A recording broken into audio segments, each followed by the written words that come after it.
Martin Scorsese é o maior diretor vivo?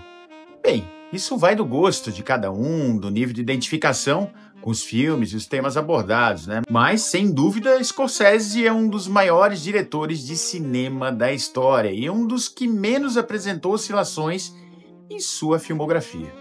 Sempre presente nas discussões sobre cinema, especialmente nas redes sociais com o meme Absolute Cinema, Scorsese nasceu em 1942 no bairro do Queens, em Nova York, e é filho de uma família ítalo-americana profundamente ligada à Igreja Católica. Ele cresceu em Little Italy, uma região marcada tanto pela religiosidade quanto pela presença da máfia. E essa dualidade entre o sagrado e o profano se tornaria ali mais para frente, né, um dos temas centrais de toda a sua filmografia. Scorsese teve uma infância permeada por uma forte formação religiosa. Inclusive, né, ele chegou a considerar a vida sacerdotal antes de escolher o cinema. E essa herança espiritual se reflete em muitos dos seus filmes, onde a culpa, o pecado e a redenção são explorados de forma bem visceral. Desde cedo, Scorsese usou o cinema como forma de compreender o mundo ao seu redor. Com uma saúde frágil na infância, ele passava muito tempo assistindo a filmes, absorvendo a linguagem cinematográfica de mestres como Alfred Hitchcock, John Ford e Federico Fellini. Quando ele começou a dirigir, essa bagagem se manifestou em uma abordagem autoral marcada por intensidade emocional, muito realismo e um olhar profundamente humano sobre personagens moralmente ambíguos. Em sua obra, a violência não é gratuita, mas simbólica, uma ferramenta para revelar a natureza conflituosa do homem moderno. Os temas centrais do cinema de Scorsese giram em torno, de culpa, da fé, da violência e do poder.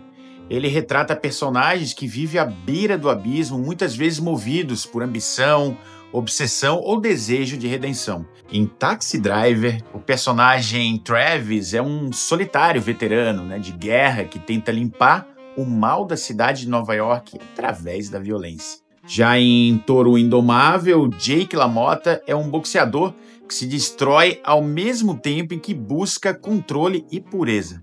Já em Os Belos Companheiros e Cassino, Scorsese mergulha na cultura da máfia para discutir ali moralidade, lealdade e a decadência. Já em O Irlandês, ele fecha um ciclo, revisitando o tema de máfia, mas com um olhar mais melancólico sobre o tempo, o arrependimento e a solidão. Com todo o histórico, com todo o tempo que tem aí o Scorsese na indústria do cinema, dirigindo muitos filmes, a cinematografia dele é uma das mais reconhecíveis da história do cinema. Ele trabalha com enquadramentos precisos, movimentos de câmera fluidos e um ritmo visual que acompanha o estado emocional desses personagens que muitos nós aprendemos a amar. A câmera em seus filmes raramente é estática, ela se move como se estivesse viva e muitas vezes acompanhando os personagens ali em travelings longos e bastante hipnóticos, como aquele icônico plano sequência de Os Bons Companheiros, em que Henry Hill atravessa a cozinha e entra no clube Copacabana.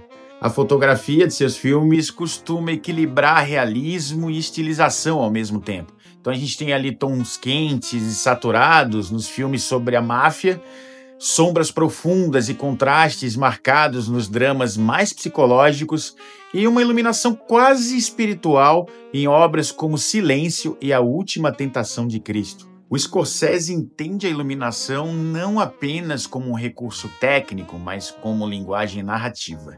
A luz e a sombra em seus filmes são metáforas visuais para a luta interna daqueles personagens. Em Touro Indomável isso fica bastante evidente. Ali a gente tem a iluminação em preto e branco, que enfatiza o isolamento e a brutalidade do LaMotta. Já em Lobo de Wall Street, as cores vibrantes refletem ali toda aquela euforia e o excesso de um mundo sem limites morais.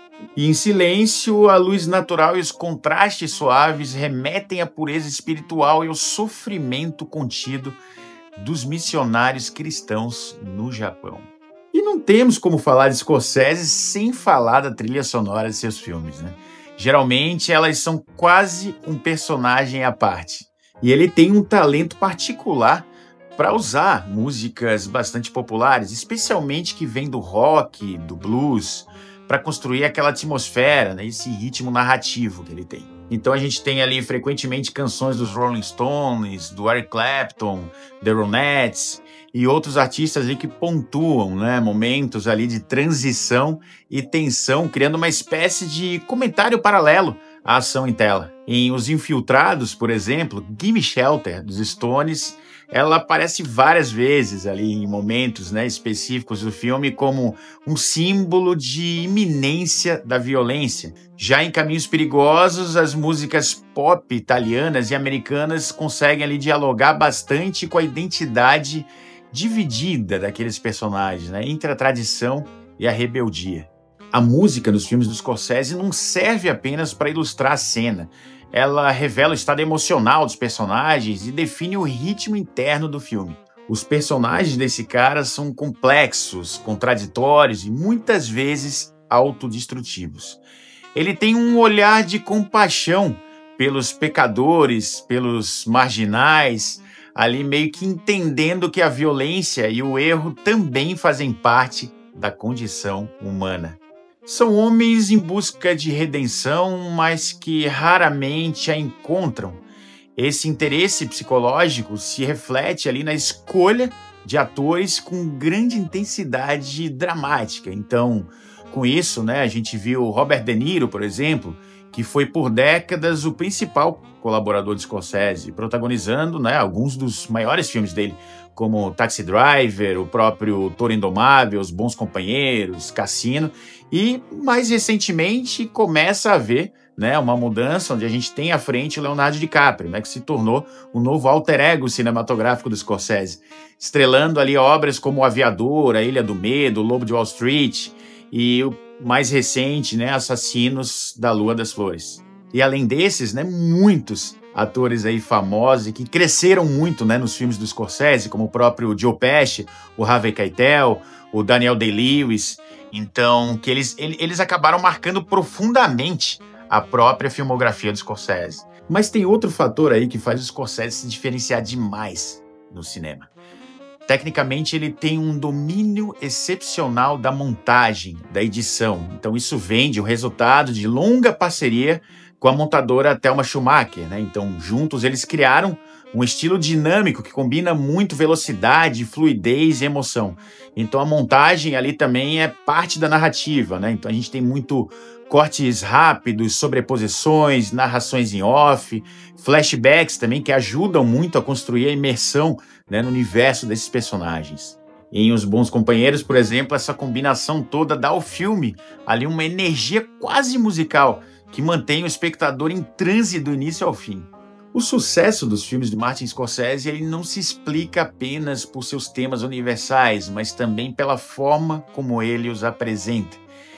Ele alia a visceralidade da vida urbana, né, com um profundo senso aí de cinema clássico, transformando histórias violentas em obras de arte sobre moral, fé e identidade. A obra do Scorsese é, em última instância, sobre o homem tentando encontrar o sentido em meio ao caos. Um espelho do próprio Scorsese, aquele garoto católico lá de Little Italy que transformou a culpa e a paixão em uma das filmografias mais poderosas e humanas da história do cinema. O meu nome é Rodrigo Cunha e eu espero que você tenha gostado desse vídeo. Se gostou, deixa um like e inscreva-se no canal para não perder os próximos. Até!